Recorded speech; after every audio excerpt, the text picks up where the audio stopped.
Það aftur komið að leikhúsi. Við byrjum á því síðastliðinn vetur að fjallum leikhús við Rauðaborðið. Þá var ég sendur í leikhús og svo fékk ég aðstandendur sýningarinnar til þess að ræða hana. Og hérna svona eftirheldur af síðastliðinn vetri því þá var frumsýnt leikritið Innkaupabókin í Borgarleikhúsinu. Og ég fór þá á þá sýningu og svo verið að taka hann upp aftur núna í Borgarleikhúsinu, þannig að þið getið farið á hann eða þið viljið. Og hingað eru komnir aðstandendur sýningar, það Friðgeir Einarsson sem hluti af leikhópnum Kryðplir sem setur sýninguna í Borgarleikhúsinu og semur hann að ekki. Jú, hópurinn semur hana, ég einn af höfundunum, helminginn. Já. Og inni í leikritinu síðan leikrit eftir Elsabetu Jökulsdóttur. Já. Og að sömuleyti fjalla leikritið það leikrit. Akkurat. Uppsetningarsögu þess gæti það verið eða það hefði ekkert verið sagt upp. Já, við erum sem sagt leikritið fjallar helmingurinn að því fjallar okkur meðlimi leikhópsins Kryðpleirs að reyna að setja upp verkið Mundu töfrana eftir Elísabetu Jökulsdóttur. Sem gamalt verk. Sem gamalt. Þú veist, 30 ára gamalt. Jú, 30 ára gamalt. Já, en engum hefur tekist að setja upp. Akkurat, nei. Ýmsar ráðagerðir það, en það eitthvað við þetta verk sem að gera það verkum að það erfitt að setja það upp. Já, mjög margir reynd og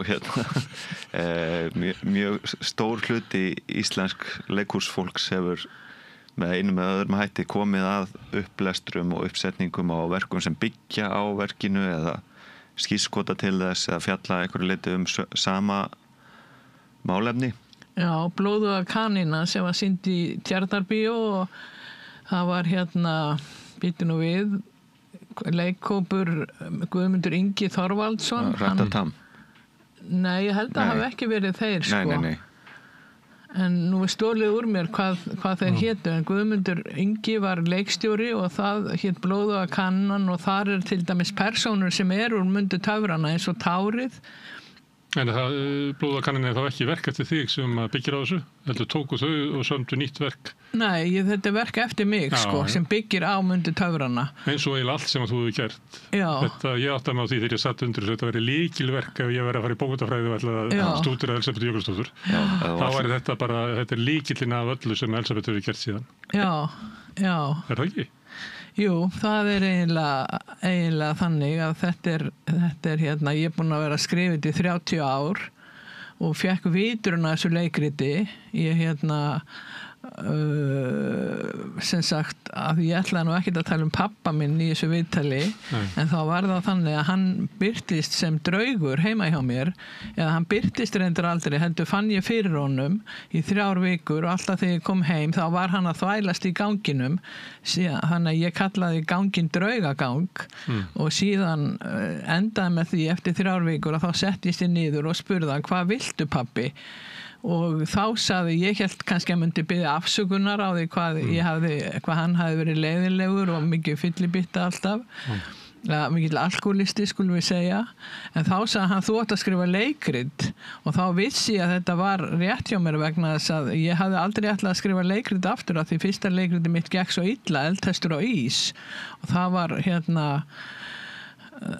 það var mjög fínt leikrit en gekk illa af ýmsum ástæðum og þannig að ég ákvaði ég hefði bara ekki þetta í mér að skrifa leikrit og maður vantaði allar rýmisskynjun vantaði allar starffræði og alls konar sem maður þyrfti til að geta að skrifa leikrit, ég taldi mig trú með það sko, er það ekki verið?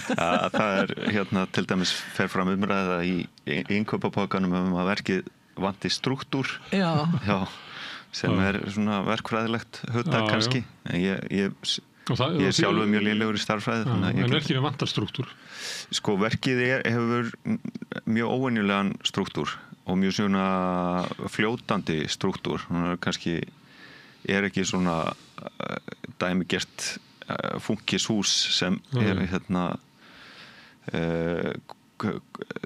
sem hægt að steypa upp hvað sem sko eða hvernig sem En þú skrifar þetta hvatningu afturgengisföðuðins Já. og skrifar það bara út úr þér. Já, ég og síðan hefur það legið og ferðast en aldrei, hefur þú fylgst með því tilhörnum við að setja það á sviðið? Já, ég hef sett það sjálf á svið einu sinni en það var í Listaháskólanum sem útskriftaverkefni og ég fór í Listaháskólan til þess að fá verkfæri til þess að klára þetta verk vegna þess að þetta var orðin svona náttúrulega algjör þráhyggja í höfðin á mér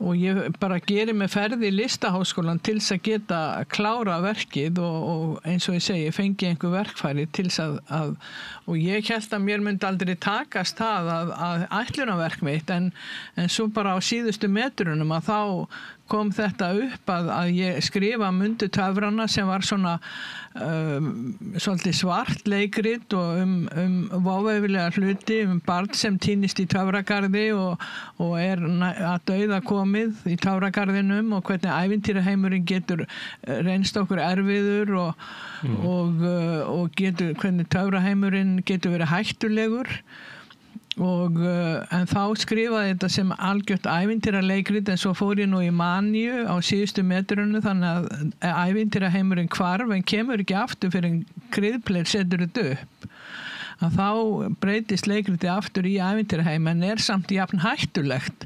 Eru til það margar útgáfur af þessu leikriti? Já, það eru til, bara ef þú kemur heim til mín þá get ég sýnt þér örugglega 10-20 útgáfur sem allar eru innplastaðar í gormamöppur. Hvaða leikrit setið þið upp? Hvaða útgáfa eru við aftur að vinna með? Það bara síðasta útgáfan. Já, það síðasta útgáfan sem Elisabeth sendi Ragnari frænda sínum sem annar af meðlumum leikhópsins Skrifleys. Eins og kemur fram í leikritinu. Já, og við Elisabeth þekkjumst reyndar úr Listaháskólanum þar sem við vorum saman í bekk á sínum tíma. Og en það verður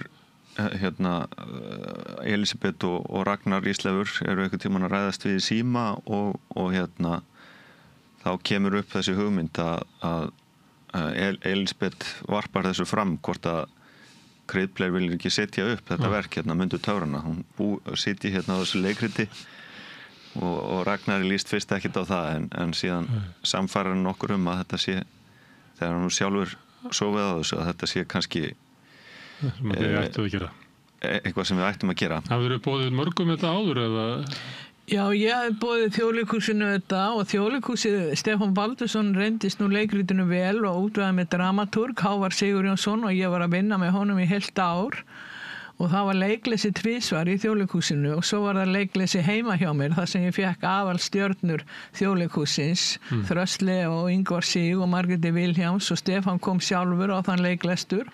Þetta var bara heim í stofu og allir sátu þétt saman og lásu leikritið og ég man einmitt að Ingvar sagði að honum fyndist að leikritið ætti að heita Elskaðu lífið. Það var svo útgáfa sem að átt að heita Elskaðu lífið og síðan ein útgáfan sem heitir Íslands 1000 tár sem ég skrifaði fyrir leiklistaskólan og þar var Kjartan Ragnarsson minn aðalmentor og hann var rosalega, hann sagði þetta bara bull, þú átt að hætta þessu ævintýrarugli og bara skrifa stelpu sem býr á 12. hæð í blokk og það var Ella eða Dísa, ég man nú ekki hvað hún hét þá, hún heitir ýmist Ella eða Dísa og ég lét hann að búa á 12. hæð í blokk og Kjartan sagði, ég las þetta samt fyrst að hann útúðaði nú ekkert ævintýrinu og hann sagði þetta væri sambland af hvað heitir eftir Strindberg aðaleikritið hans draumleikur þetta væri sambland af draumleik og Lýsi undralandi þannig að hærra náttúrulega ekki hægt að komast en síðan sagði Kjartan og ég var ævilega þakklátt vegna sem ég hélt ég gæti ekki skrifa svona innan gæsalappa realísk leikrit þannig að ég sett hana, hún býr bara á 12. hæðinni og 12. hæðin vísa til Sturlunga aldarinnar og og ritun Íslendingasagnana og þetta er... Var þetta sett upp í leiklistarskólanum? Já, í leiklistarskólanum, þetta leikrit sko. Þetta er byggt líka á Mundu töfrana. Já, en hann er ekki Mundu töfrana. Nei, en er... Ég var bara smá ruglaður af því að það var sagt að þetta hefði ekki verið sett upp, svo bara þýlur þú upp uppsetningar og leiklistur og það bara... Já. Allt landslið íslensku leikara búið að koma að þessu. Það er margir komið við sögu, en það hefur aldrei sko farið á svið sem uppfærsla í atvinnuleikhúsi undir þessum titli. Nei. Þetta er ekki alveg heilt leikrit, þetta er bara eftir hlé hjá ykkur. Já. Þetta er fyrir stutt leikrit. Já, þetta er en alveg heilt sko, þó að sé stutt og það er bara, ég stytti það og það verður svona bara mjög stutt og stutt og laggott, þannig að þetta er svona novella. Eins og novella, segjum það. En hvað er að þessu? Akkur er svona erfitt að setja þetta upp? Sko... Við byrjum á því að tala hvað er að. Áður við förum að lofa. Já, gefa verkinu svona samlokku. Já, sko, það er náttúrulega svona, eins og ég sagði áðan, það er svona svolítið svona fljótandi struktúrn í því að það er svona kannski erfitt að átta sig á svona lögmálum þessa töfraheims eins og oft vill verða með töfraheim og það er svona óviss staða persóna gagnvart hvort annarri. Já og ég verið að spyrja Elsabet daginn með innkaupabókan hvort það væri verið neitt sem að væri yfir innkaupabókin. Já, einmitt. Já, það eru náttúrulega persónur sem, eins og þú segir, það eru persónur sem heitir innkaupabókin eða persónur sem heitir Tárið. Svo er bróðurinn og Ellastína og einhver töfrakona og svona erfitt átt, þetta er nú svona eins og heyrir óvenjulega persónur. Það er svona ekki maður heitir þær ekki hérna til dæmis fyrir utan í Bólholti eða eins og hugtök eða einhverja tákmyndir. Það er svona tákmyndir fyrir eitthvað og það sem gerist er kannski líka svona að svona handanröglegrar framvindu skulum við segja að svona það er ekki endilega sko gerist ekki á sama hátt og við erum vön kannski svona í leikritum og kvikmyndum almennt að svona það gerast töfrar og það hefur kannski svona það kostar töluvert svona vinnu að svona átta sig á hvað á sér stað sko. Það er einmitt það sem er svo heillandi við það verkið. En margir talað um að skorti sem sagt strúktúr í verkið en það er kannski líka bara einhver svona ég segi ekki leti en það er svona kannski bara einhver svona vanmáttur gagnvart framvindu sem er ekki endilega rökleg og það er kannski svona Fólk segir að það er struktúra því það er alltaf struktúr sem það þekkir ekki. Já, akkurat. Það er velkomist á orði. Það er svona einhverju töfrar í því sem þú annarkvort sérð eða sérð ekki. Og annarkvort vilt sjá eða vilt ekki sjá. Beethoven sagði þyrftingan struktúr. Já. Þannig að þetta er bara fellur alveg sjálft sig nema að hlusta á Friðgeir þá kemst maður einmitt að því að þetta hefur engan struktúr og hérna ég veist ekki hvað struktúr væri fyrir hann fyrir að tala vantir röglega framvindu og svona mér finnst þetta hljóma mjög vel. Það er ekki starffræðin sem þú mást að segja á þann Jú. En leikhópurinn Kreiðblöð sko það sem við höfum unnið með er einmitt sko mjög miklu leyti bara svona hinn grái hversdagsleiki bara hitt banala og leiðilega í lífinu sko og við höfum oft byrjað á þeim enda sko og við byrjum í rauninni þar í þessu verki sko en þannig að það verður svona eitthvað svona samrunni þarna milli þessar miklu töfra og okkar svona hráslagalegu heimsýnar þannig að fyrir hluti verksins eins og segir fjallar okkur að reyna að átta okkur á því og við kannski svona ígjum upp við leikum persónur sem heita það sama og við sjálf sko þannig að ýkjum upp kannski svona vannmátt okkar gagvart þessu og vangetu til að ykkar ráðslega og vangetu til þess að taka á móti himinblámanum sem að Elisabeth er að bjóða já, einmitt og svo án þess að uppljóstraninu þá geta áhorfendur komist að því á sýningu hvort það tekst eða ekki já. En fyrir hlutin eða þetta orða þannig hann er alltaf mjög fyndinn. Jú. Það er ekki fyndið. Það hló mikið salurinn sko. Já, alveg, og veltistum meiri segja 12 ára barnabarn mitt. Henni fannst það skemmtilegri hlutur en heldur en leikrið ömmusinnar. Það var mjög fyndið og salurinn var mjög til í að hlæja með. Þetta var eins og það er ekki best gerist í svona það er ekkert annar mælikvarða eitthvað sem er fyndin ef hvort að fólk hlægi. Nei, einmitt, það er mjög skýrt hvort að ef það á að vera fyndið þá er það 250 stjörnur fyrir það. Já, en það er líka Elisabeth þetta er náttúrulega svona grín sem verður einhver leiti á hennar kostnað. Svolítið mikið. Það verður okkar kostnað líka sko, við erum að gera grína sjálfum okkur en ég erum náttúrulega með þetta viðkvæma verk og þetta hennar það blandast í hennar ættarsaga og svolítið fyrirferð hennar ættar svona einhvern tímann að skrifa þau þetta væri ætt með ritræpu og svo við voru 18 eða eitthvað að gefa út bók það Sagnaranda ábreiða er þetta kallað í rúnaletrum. Matthías Viðar kallaði þetta sérstök rún sem heitir Sagnaranda ábreiða og þegar er hægt að breiða þessa Sagnaranda ábreiðu yfir ættina þá hættir hún að skrifa.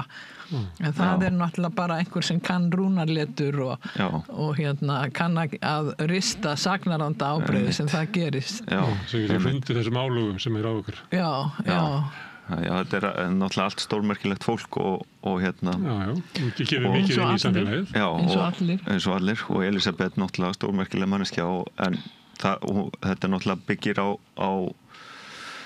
trausti svona okkar á milli og hennar til okkar að hún treystir okkur fyrir þessu verki og þó við séum stundum að gera grín þá Já, ég var svo fegin að einhver nefnt að gera grín á mér. Það er ég er að leita þessu, ég fannst þess að það hefði sett inn á Facebook bara nýlega svona ljóð svona bataferli það að þakka fyrir hitt og þetta. Já. Var það eitthvað gamalt? Ég var send til Guðmundu Elíasdóttur til að læra að syngja. Er þetta að tala um það? Já, eitthvað í þáveruna. Já, mér voru sendið tvíburarnir og mér var sendur Ingi til að læra eitthvað um ástina, var ekki þetta? Og manían og drykkjan. Geðveikin var send mér. Já, ég sá þetta nýlega og þá var ég eitthvað að ég vissi að þið var að koma, þá var ég að hugsa um þetta verk aftur. Og það er í þessu náttúrulega svona bataferli Elisabethar, er í þessu verki. Og maður gæti alveg séð fyrir sig eitthvað geti bara tekið þessar tákmyndir um tárið og stúlkuna og fleira sem að væri eiginlega svona vörður á leið Elisabethar til einhvers bata. Já, eins og töfragarðurinn, hann er náttúrulega tákn fyrir geðveiki eða óraunveruleika, draumaheim sem að flýr blekkinguna sem að getur flúið í ef að raunveruleikin reynist manni ofviða. Og það kalla ég töfraheim og þangað fer barnið þegar það missir pappa sinn og getur ekki grátið og það leikritið er náttúrulega það líka að get ekki fengið tilfinningarlega útrás og þar með verður til kökkull í brjóstinu og kökkur í hálsinum og það sem að veldur því og maður hættir að vaksa, barnið er alltaf bara 7 ára þó að tíminn líði, þó að sé komið 30 ár þá er barnið alltaf 7 ára af því að tíminn hættir að líða og við þroskumst ekki ef við neitum að gangast við tilfinningum okkar og leyfa okkur kannski bara að gráta eða kannski þurfum ekki að gráta en allavega að syrgja en ég held að þó ég segi sjálf frá þá held ég að tár sé algjörlega einstakt í leiklistasögunni, heldur það ekki Friðgeir? Jú. Ég held að sé ekkert annað tár í heiminum þannig að þetta þið þurfum að koma þessu á svið Já, dataist að vera með tár tárið stíði fram Tárið koma með seinni skipunum og tárið á langar einræður sem ég sendi þér einmitt, manstu. Já. Þannig að það gæti verið hægt að setja tárið og einræður þess líka í einhverja einleiki, einhverja spin-off sko. Já, það var mjög skemmtilegt að sjá leikrit sem var bara með tárinu. Já. En ég nefni þetta því að margt sem að þú skrifar eiginlega svona leiðina í að ná sönsum og halda sönsum. Og margt í þessu verki svona, mann finnst eins og það sé svona einhver grunnur af því sem að þú ert síðar að skrifa. Já. Kannski það bara eitthvað blekking í mínum haus. Já, það svo ég takja þar orðið, það náttúrulega eins og ég var að lesa Límonaði frá Diafani núna. Meðan við vorum að setja upp verkið og þar voru margt sem kallaðist á sko, þannig að talaði innkaupabókan til dæmis og og tárið ekki? Já. Fjallað það. Já. Þannig að þessar persónur birtast í mörgum af þínum skrifum, eða ekki? Jú, tárið allavega, það var til dæmis í innkaupabókin, hann alveg nýr og strætóskýlið, sko. Já. Þetta var alltaf skrímsli. Strætóskýlið líka skrímsli og fjall, sko. Já, Límonaði frá Diafani, eða ekki? Innkaupabókin? Nei, og strætóskýlið. Já, það? Það var lána augnablik þar sem stendur í strætó. Já. Nei, þú ert á hafnabakkanum að veifa, Já. Pappaðinum sem alltaf alls ekki tala um. Já, akkurat. Treður sér alltaf að. Já. En já, skrímslið og fjallið voru alltaf. Já, skrímsli og fjallið voru alltaf, innkaupabókin var skrímsli og þegar ég sé það sko, þetta kapitalismin sko, þegar við göngum með skrímslið alltaf, hennan eilífa plastpoka. Já. Að hann svo mikið skrímsli og ég sjá fyrir mér að við erum í raunin að bera skrímslið út allt. Og í þessum póka. Þannig að þess vegna verður skrímsli til sem innkaupabóki. Já. Eða skrímslið að verður að innkaupabóka. Já. Þegar álíður höfundaferli. Já, akkurat. Og sama með að fjallið verður á strætóskýli, hvað gerðist þar? Já, ég var bara að reyna að vera realísk. Já. Þetta verður mesti absúrd personar í verkinu, sko. Þetta fyrir Kjartan Ragnarsson sem vildi fá meira realisma. Þetta fyrir Kjartan. Fjallinu í strætóskýlið. Já. Hvað strætóskýlið? Strætóskýlið? Það bara þetta furðurlega, hann náttúrulega þetta sem ekki lengur til og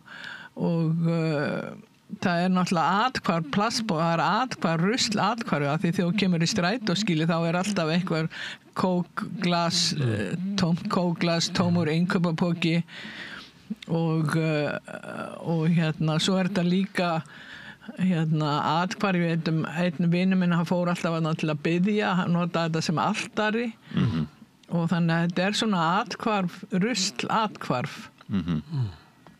og líka skjól fyrir veður og vindum og svona hálfuleyti akkurat á hálfuleyti það má ekki vera en ég veit ekki alveg ég kann ekki bara alveg að svara því hvað strætóskýli táknar sko. Það eitthvað svona biðstaður þar sem maður bíður eftir að vera færður eitthvað annað og Já, auðvitað, hann alltaf með þetta Friðgeir sko. En þetta ekki þannig að innkaupabóki dagar eiginlega svona upp í strætóskýli kemst ekki út úr því hann ratar ekkert annað og hann frelsaður við að vera bent að geti farið eitthvað annað Já En þau fara öll eitthvað svo kemur strætó sko, þau fara öll eitthvað Já, þau eru först í táraheimunum og strætó kemur og einhvern veginn færa þau aftur til raunveruleikans en innkaupabókin er líka raunveruleikin og Já Þannig að þú sér það svona, það er engin ein leið að túlkuna þessu, það er kannski til að svara aftur spurningunum akkur það er erfitt að setja þetta upp verk eða akkur margir hafa veigrað sér við því er að það er engin svona Það er þarna strætóskýli sem er fjall kannski, veit ekki þetta getur verið flókið innkaupabókin sem gæti verið kapitalismin, gæti verið líka innkaupabókin samt svona karl, eða ekki í lífi stúlkunar Jú, hann er faðir stúlkunar í myndu töfrana Jú Já, hann er svona hefur svolítið svona sterkan presens Já. eins og við túlkum það allavega Já, leikópurinn. já, Já, Hann er líka eitthvað svona feðraveldis feðraveldistákn. eða karl bara Já. í lífi konu. Já, já, Hann er Já. ekki kona, enga bókin. nei. Hann er karl, eitthvað svona karltákn, sko. Eða kannski er hann bara hvorki karl né kona. Þannig að Þetta er hann er tákn fyrir föðurinn samt, já, sko. standa vonið til að hann sé fullur af mat og færi Björg í bú Já. en svo er hann bara tómur og rifinn og, Já, og hérna Reyndist að bara að drullusokkur fyrir Já. árinir. já. ekki, já, Fríkir, hann er búin að vera að pæla í þessu, sko. Þetta er leikritið sem er sett upp. En Já. fyrir hlutin náttúrulega fjallar leikhópinn. já, Þannig ef við erum að tala að þetta sé svona líkill að höfundarverki Elsabetar, þá lítur þetta að vera að fjalla ykkur. já. Og hvað er Kryðbleir? Kryðbleir er sem sagt leikhópur sem skipa ég og Árni Vilhjálmsson, Ragnar Íslaugur Bragason og Bjarni Jónsson og svo bætast við hérna konur okkar, Ragnheiður Maísól Sturludóttir og Sigurlín Sigurðardóttir og leikkona Saga Sigurðardóttir sem er vinkona okkar í þessari uppfærslu bætast þær við og hérna og við höfum sem sagt sett upp nokkrar sýningar, við höfum starfandi í meir en áratug, ég kæri mjög um að rífja upp lengra aftur en hérna höfum alltaf unnið með þessa sko þessa svona hliðstæða veruleika þar sem eru til persónur sem heita Friðgeir Árni og Ragnar og eru hérna að eru listamenn sem eru að hérna bjástra við að já, eru bara að standa í sínu brauðstriti og hérna eru með stórar hugmyndir sína eigin vörk og sína eigin sköpun en komast oft ekkert lengra en bara að færa sófa eða gera eitthvað sem stendur til þann daginn sko og eru pirraðir yfir því en eru líka vinir og hérna eiga í flóknu sambandi sem vinir sem það er svona aðra röndina mjög meðvirki gagnvart hvorum öðrum eða, já. Og svo eru þeir ekkert að reyna að vera skemmtilegir og verða þessuna mjög skemmtilegir. Já. Það er einhver dásamlegu kontrastur sem allir elska Kryðbleir út af því sko, hvernig þeir svona neita þessu eilífa skemmtunar kröfu og hérna en eins og ég segi, ég hef aldrei heyrt jafn neitt skemmtilegt eins og Kryðbleir þannig að hérna, þetta er algjör snild hvernig það tekst að hérna, afneita þessa eilífu skemmtunarbransa hugmyndum. Já, þeir eru mjög svona kannski sérstaklega Friðgeir í verkonum mjög svona einþykkur og hérna frekur og vill aðra röndina slá í gegn en hinna röndina aldrei gera neinum til geðs og hérna Ragnar er svona vinurinn sem vill hafa alla góða og hérna já, meðvirkur með öllum og Árni er einhvers konar svona deig þarna á milli með kannski vantar stundum struktúr í sína tilveru og já, þannig að við höfum svolítið verið að vinna með þessi sambönd sko í þeim sögum sem við höfum sagt sem er oft sko já ganga út á að uppgöta að ganga út á að finna þetta sem kemur þeim yfir fjallið eða yfir hjallinn yfir í næsta dal þar sem allt er hérna frábært en það er bara svona tálsýn sem aldrei verður sko. Er þetta raunsæ mynd af ykkur? Já, nema þú veist, við erum ekki svona ruglaðir sko í alvörinni við erum Friðgeir er ekki svona leiðilegur og Ragnar er ekki svona ekki svona meðvirkur ekki svona rosalega mikil undirlægja Þannig við ígjum þetta þessu við ígjum þetta tölvert Þú ert svolítið ráðríkur og þetta er ekki alveg svona ráðríkur Já, ég er mjög ráðríkur sko en ég fer rosalega vel með það já, hérna stöður í baráttu Er þetta í halbart skýrt eftir þér, þessi leikúr? Jú, Kryddpleir hljóma náttúrulega rosalega mikið svipað og Friðgeir og nafni kemur frá mér og ég var mitt að muna það núna rétt á þannig að ég held ég að vera heima hjá Elisabetu þegar mér datt þetta í hug þá Við vorum sko saman í Listaháskólanum. Já, ég leigði húsið hennar í 2-3 mánuði eitthvað tíma þegar hún var í útlöndum. Já. Og var þar og mér minnir að ég hafi verið á klósettinu þarna upp á lofti hjá þér þegar ég var að hugsa hvað svona, ég var að hugsa nafn og hvort maður mótaðist mjög mikið af nafninu sínu og Friðgeir væri svona kannski svolítið svona mjúkljóðið í en að þú veist ef ég héti eitthvað annað eins og Kryddpleir hvort að ég væri hefði þá verið harkalegri karakter og svo einhvern veginn hlýtti ég að hafa skrifað þetta niður eitthvað stað hjá mér og á vegginn á vegginn, þessu sem nú ekki skrifað á vegginn þessi ekki skjöldur þér fættist Kryddpleir ég fá að setja skjöld þarna fyrir utan húsið allavega eða inn í húsið það vantar nokkra skildi sko, hér ólust tvíburarnir upp og hér var Mundi Töfran að skrifa í 30 ár og hér fættist Kryddpleir einmitt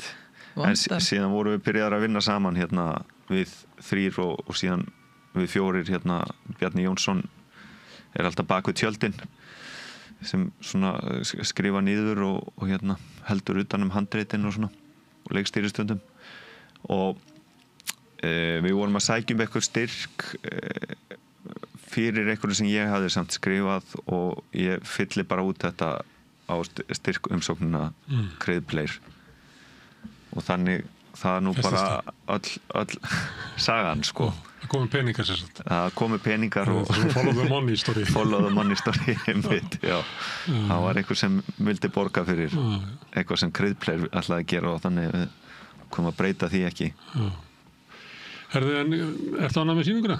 Ég stóránægð með sýninguna ég er mjög gaman að sýna hana og hérna Akkur er gaman að sýna hana? Sko, það er bæði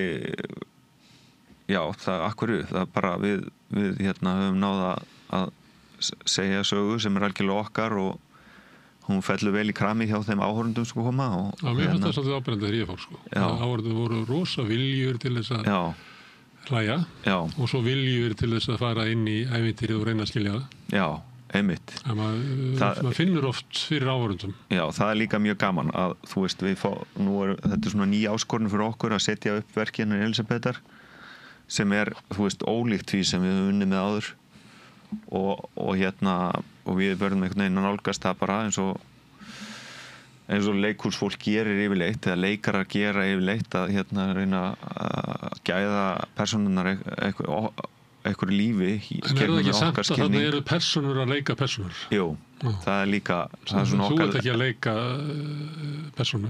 Nei þinn er að leika persónu? Já, svona helmingurinn að mér er kannski með í því en síðan get ég notað hinn sem eitthvað svona skjól þegar raunverulegi Friðgeir er takmarkaður þá getur hinn stíð inn í og fundið eitthvað svona karaktera ég leik sem sagt innkaupapókan í verkinu Mundi Töfrana sem er þá titil persónan í öllu verkinu en er þetta þá hérna raunverulega uppfærsla á verkinu þínu? Raunveruleg? Já það er svolítið persónur að gera það en hérna mér finnst þetta nefnilega að vera mjög raunveruleg uppfærsla á verkinu og náttúrulega mikil heiður að Kryddpleir skuli setja upp verk af því þeir eru vanir að sinna bara sínum verkum og sínum hugðarefnum og búa sjálfur til sín verk þannig að þetta er náttúrulega algjörlega einstakt að þeir skuli taka leikrit og svona gamalt skrítið leikrit og svo er það ekkert skrítið, það er bara rosalega venjulegt leikrit, venjulegt ævintýra leikrit og auðvelt að breyta því eins og töfrakonan, hún getur bara verið geðhjúkrunarkona eða hún getur verið mamman og maður getur séð og töfraheimurinn eins og ég segi getur verið geðspítali eða geðdeild og hérna þannig að það er auðvelt að sjá að sjá hvað táknin í verkinu þýða allavega fyrir mig og ég held að undirvitundin í áhorfendum hún túlki þetta allt saman líka eins og einhver sagði hérna vinkona mín sagði það er inn í mér töfragarður og ég hafði ekki hugmynd það fyrir en ég sá verkið og fyrir mitt leyti þá er þetta nákvæmlega eins og mér langaði til að þetta yrði vegna þess að ég var alltaf að skrifa þetta átt að vera það góða og fallega í heiminum alltaf góða og fallega og síðan breyttist þetta og þetta átt að verða ofsalega svona dark og sifjaspell og eitthvað hræðilegt sko en síðan bakka ég aftur úr því þar að vísa sifjaspell í blóðugu kanunni og það stríð og það svona mjög dark leikrit sko en síðan og partarnir kom alltaf í sögu en í þessu leikriti þá þetta orðið mjög einfalt og það eru engir partar nema það hægt að líta á innkaupapokan, strætóskýlið, tárið sem ákveðna parta af eða hluta af manneskjunni og líka þetta getur verið Ella, hún getur verið bróðurinnar getur verið þessi bróðurpartur sem að þarf alltaf á að halda og þessi bræðralagi sem að þarf alltaf á að halda og töfrakonan hún getur verið þessi higher power hliðimanni sem sækist eftir einhverju æðra og sækist eftir því að skilja sjálfan sig í æðra samhengi og ég eitthvað farin að bulla núna en allavega þá fljótlega fór mig að langa til þess að áhorfandinn hann upplýði sig svona eins og barn í leikritinu að ég man eftir því sko þegar ég 4 ára og horfa Dýrin í hálsaskógi að ég upplýði að mig langaði til þess að áhorfandinn upplýði sig þannig í leikhúsinu hann upplýði sig aftur eins og 4 ára en maður væri fullorðin langaði til þess að fullorðið fólk geti upplifa barnið sér á sýningunni meðtekið eins og barn meðtekið eins og barn en í sögunni sem þú varst að segja tilnöðu að setja þetta upp að þá var eitthvað sem vildi íti þessu meira yfir í töfrana og annar meira yfir í raunsæið getur ekki verið að þetta sé bara besta leiðin til að setja þetta upp að því að það er svona svolítið óraunveruleg uppsetning með því að þessu persónur að leika þetta þannig að þetta tilir eiginlega hvorum heiminum þetta er ekki raunverulegur heimur og ekki töfraheimur og það sé eina leiðin til þess að setja þetta upp er að vera með eitthvað svona skekkju í uppsetningunni sjálfur hvað tvist einmitt, getur verið en þetta eins og segir að hérna þetta var algjör líkill fyrir okkur sko að þegar Elisabeth sagði að hún vildi að áhorfandinn upplýði barnið sjálfum sér eða upplýði sýninguna eins og barn og þó að við gerum mjög mikið grín sko í fyrirpartinum af okkur og Elisabeth og verkinu og öllum bara þá fannst okkur alveg vonlaust að gera seinni hlutan án þess að vera bara nálgast hann bara fullri einlægni svolítið eins og svona barnaævintýri svo dimmalim eða það er eitthvað svona já, akkurat og hérna að bara af einlægni barnsins einhvern veginn og það hefði verið hérna bara auðveldasta leiðin bara að leika seinni hlutan eins og þetta væri eitthvað bara skrítið leikrit sem enginn ætti nokkuð tíman eftir að skilja en það hefði aldrei orðið áhugavert og bara akkurat öfugt það hefði aldrei það hefði orðið leiðilegt strax sko á fyrstu mínútunum þannig að mér líður svolítið sko eins og að því að þetta er þannig verk að það á ekki eftir að tala til allra að hérna að margir eftir að þú veist segja þetta er bara skrítið ljóðrænt verk, hvað er struktúrin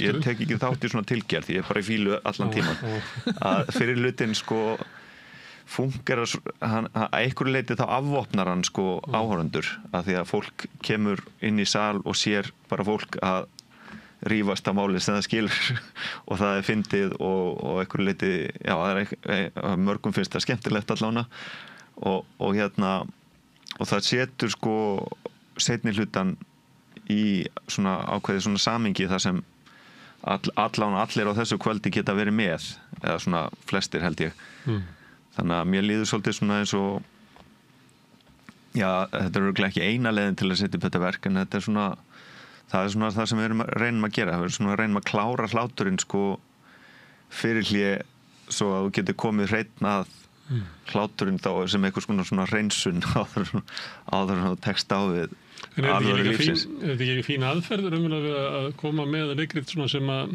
kannski fytti ekki alveg inn í? Jú. Að nota þess aðferð, þið getur tekið bara gömulverk og dáinverk. Já, einmitt. Sett upp skuggasveinið eitthvað sem enginn Já, farið eitthvað svona aðdragandi við köllum það making of eða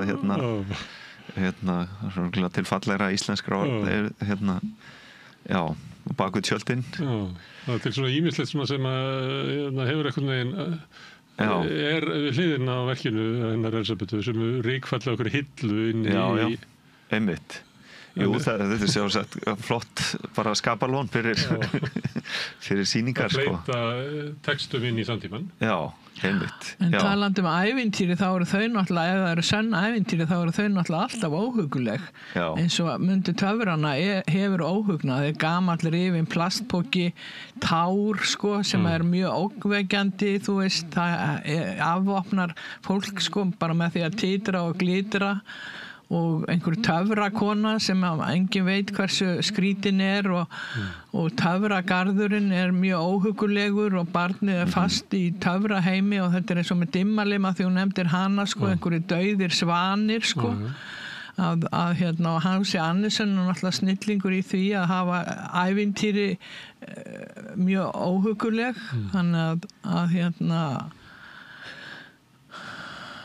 en það verður samt að vera einlægt svo óhugnaðurinn komist til skila. Hann verður að vera með, það er hluti af lífinu. Já. Herðu, þetta var áhugavert að spjalla við ykkur þetta sérstaka verk. Ég veist það frábærlega skemmtilegt. Hvet fólk að sjá það. Birgir og Elsabet, takk fyrir að koma hingað. Já, takk kærlega fyrir okkur. Takk fyrir að taka á móti okkur. Takk fyrir. Þetta þá lokinn á Rauðaborðin kvöld. Ég þakka öllum gestur sem hinga komið og Birnir Þorláks og Ragnheiði Davíðs fyrir að taka viðtöl, Pétri Fjellsteð og Laufey Líndal Ólafsdóttur fyrir að taka upp og senda út, en ykkur þakka ég mest sem hafi verið að horfa eða hlusta og breytt þessu samtal okkar í fjölmiðlun. Ég minni á eins og ég geri oft að það eru þið sem hafi byggt upp dreifikerfi samstöðunar bara með því að segja vinum og vandamönnum frá efni sem ykkur líkar hér og þá finnur fólk okkur á Facebook, á YouTube, í öllum hlaðarsveitum, í útvarpinu á 89,1 á FM á stór höfuðborgarsvæðinu en það má líka segja þær útvarpsendingar á spilaran það er spilari.is á netinu og svo er spilarin líka app sem má hlaða niður í síman og hlusta á samstöðuna og allar íslenskar útvarpsstöðvar hvað sem er í heiminum, við erum komin í sjónvarpið til þeirra sem eru svo lukkuleg að skipta við fjarskiptafyrirtæki síman, þar er við með 5 á fjarstýringunni en við erum á leiðinni í kabalkerfi hérna suður með sjó og kannski ef þetta vill, ég veit ekki við erum önnur fjarskiptafyrirtæki bjóða sínum viðskiptavinum líka upp á efni frá samstöðinni sem er 24 tíma sólarhring, 7 vikunar allan ársins hring, samfélagsumræðu við þetta rauða borð og í öðrum þáttum samstöðunar það sem að drífur samstöðuna áfram er sá hluti áhorfenda og áheyrenda sem hafi gerst áskrifendur það er fólk sem að telur að samstöðin sé mikilvægt fyrirbrigði í íslensku samfélagi mikilvægt fyrir lýðræðið og það styrkir stöðuna með því að vera áskrifendur. Ef þú vilt slást í þann hóp, þá getur þú farið inn á samstöðum.is, það er hnappur sem ástandur áskrift. Þar getur þú skráðið fyrir 2.750 krónur sem er grunnáskrift og mátt borga meira og vilt og því sem að kjósið getur látið áskriftina renna sem félagsgjöld inn í Alþýðufélagið en það er einmitt Alþýðufélagið sem á og rekur samstöðuna.